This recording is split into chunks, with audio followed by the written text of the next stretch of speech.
1315. The year the sun disappeared from the sky. We are in Ireland, at what people on the ground called the end of the world. I'm Adrian, and we're here to witness how one family endures an apocalyptic crisis. Their world is shrinking to a single question. Can they survive until the next sunrise? Across Gaelic Ireland, relentless rain turned fertile fields into a vast grey swamp. Ronan, a father, fights a losing battle against the rising water. His hands, calloused from a lifetime of work, now grip a tool of desperation. He looks to a sky that offers no mercy, only more rain. Inside, his wife Ain prepares a meal from almost nothing. The pot holds only watery gruel, fortified with boiled nettles. She carefully rations the meager porridge into 2 wooden bowls. The larger portion is for their daughter, Sorcha, a mother's silent sacrifice. Sorcha's chapped lips whisper a thank you she is too weak to speak aloud. She takes her small rush basket and steps out into the storm. Her daily task is to scour the lough shore for anything edible. Her bare feet sink into the cold mud, a constant chilling reality. Beneath a stone, she finds nothing but slugs. The land offers no bounty. She unearths a single tiny root, a meager prize for her efforts. Ronan stops, watching the ditch he dug collapse under the deluge. The muddy water floods his small plot, drowning the last of the oats. In a moment of pure, helpless fury, he throws his shovel down. Inside the hut, Ain mends Ronan's tunic with a needle carved from bone. Her fingers move with practiced skill, stitching the worn fabric together. She glances toward the doorway, her heart tight with worry for her daughter. On a high rock, Sorcha finds a bird's nest, but it is empty. Her basket holds only a few wilted leaves and a single muddy root. With a sigh of defeat, she begins the long, weary walk home. Ronan enters the hut, soaked and beaten, shaking his head at Ain. She places a hand on his shoulder, a silent gesture of shared despair. They sit by the dying fire, enveloped in a profound, hopeless silence. Sorcha returns, holding up the nearly empty basket for them to see. The deep disappointment is etched clearly on her young, gaunt face. Ain takes the basket with a sad nod, her expression free of blame. The family of 3 sits together. The only sound is the heavy, endless rain. The small fire flickers, reflecting in Ronan's empty, staring eyes.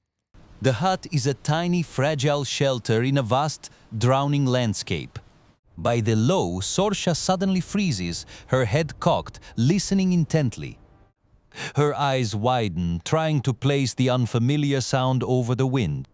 It is the squelch of heavy hooves, plodding slowly through the mud. She turns instantly, her face a mask of pale, sudden terror. She runs for the hut, her bare feet slipping and sliding in the mire. Bursting through the doorway, she gasps for breath, pointing frantically outside.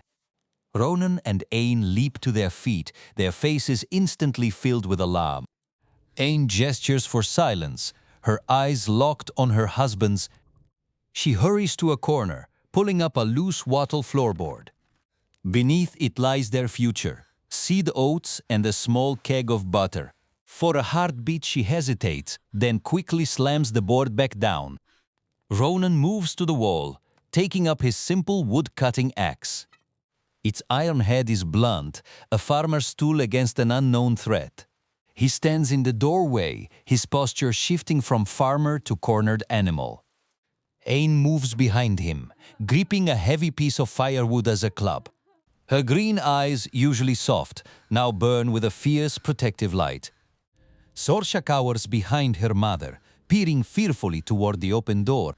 The sound of the horse grows louder, its heavy breathing now audible. Ronan tightens his grip on the axe handle, sweat mixing with the rain. Outside, a tall, imposing shadow detaches itself from the grey downpour. A pair of mud-caked leather boots stops just outside their home. A tense, suffocating silence falls over the small, smoky interior.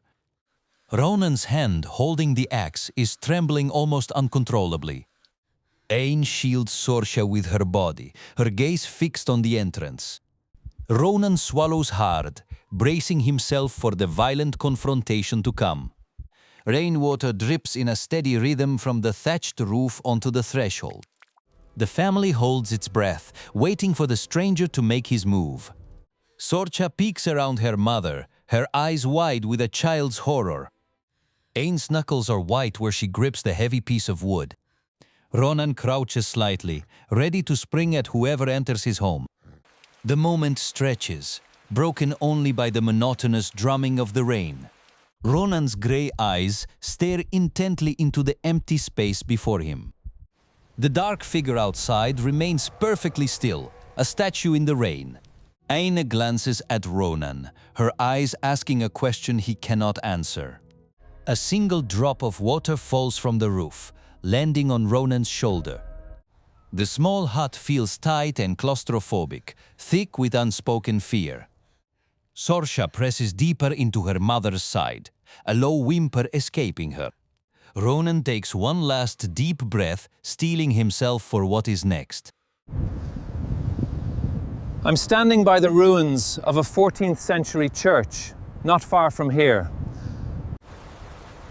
The constant rain wasn't just a farming disaster. It was a crisis of faith.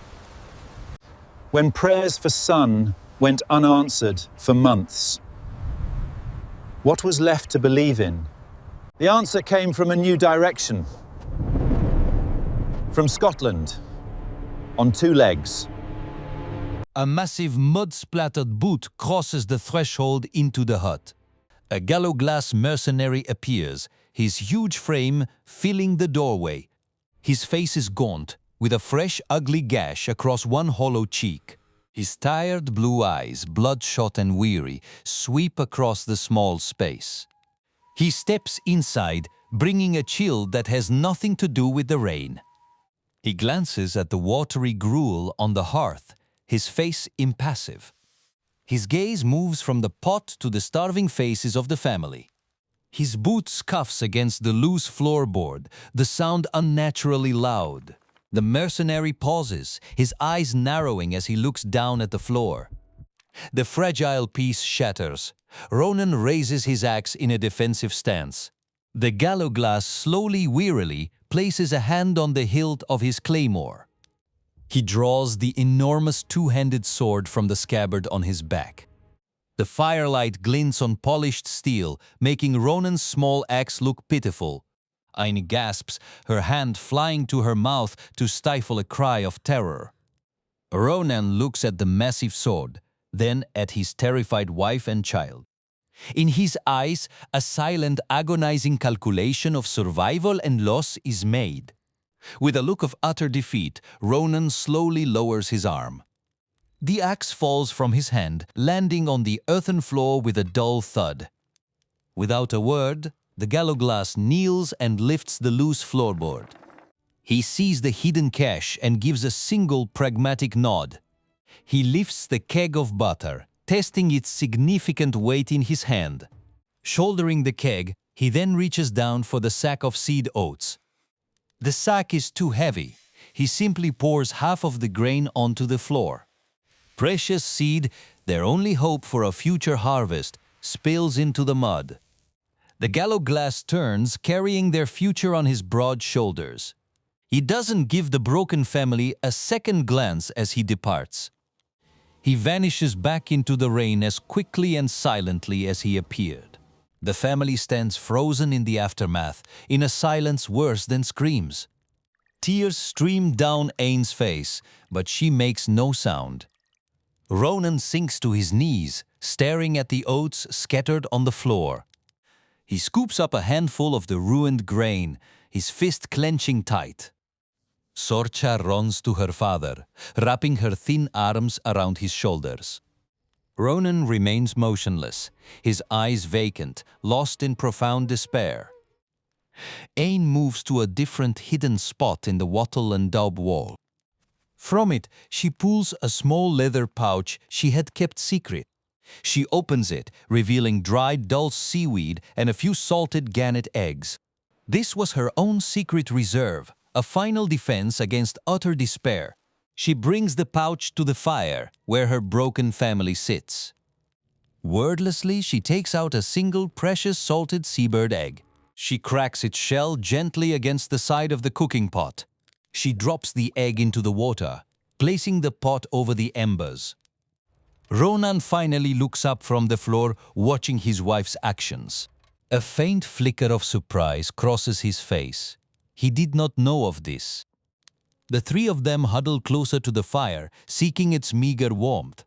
They do not look at one another, each trapped in their own private grief. Their shadows dance on the walls, huge and distorted in the firelight. The small crackling fire is the only point of light in the darkness. Ronan slowly extends his hands, warming them over the weak flames. The light illuminates the old burn scar on Ain's forearm.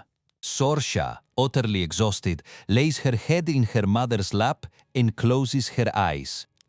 Ain gently strokes her daughter's damp hair, a gesture of infinite tenderness. Outside, dusk begins to fall, and the relentless rain finally softens. In the pot, the water begins to simmer, the egg bobbing on the surface. Ain uses a small stick to stir the water, her movements slow and deliberate. Ronan begins to gather the spilled oats, placing them on a piece of cloth. Mixed with dirt and mud, the seeds can never be planted now. He ties the cloth into a bundle, a silent monument to their lost future. The family sits together, the silence now heavy with sorrow, not fear. The peat fire hisses and pops, the only sound in the growing twilight. Ain lifts the pot from the fire, steam rising from its surface. She carefully divides the scant meal into 3 small wooden bowls. Each bowl contains only a thin broth and a small piece of cooked egg. They begin to eat their supper, a silent communion of the defeated. Sorsha eats with painstaking slowness, making each small bite last. Ronan's eyes are distant, staring at something far beyond the hut walls. Ain watches her husband and daughter, her own face an unreadable mask. Outside, a thick, cold fog begins to creep across the wet land. Sorsha's bowl is empty. She licks it clean to get the last taste. Ronan pushes his own half-eaten bowl toward his daughter without a word. Seen from the doorway, the family is a fragile island of light. The hut becomes a single flickering spark in an overwhelming darkness. Survival was not a victory. It was merely a postponement of defeat. It was the silent, desperate fight for the hope of one more dawn. Adrian. He looks directly at us, then turns and walks away. His shadow lengthens as he steps out of the past and into the twilight.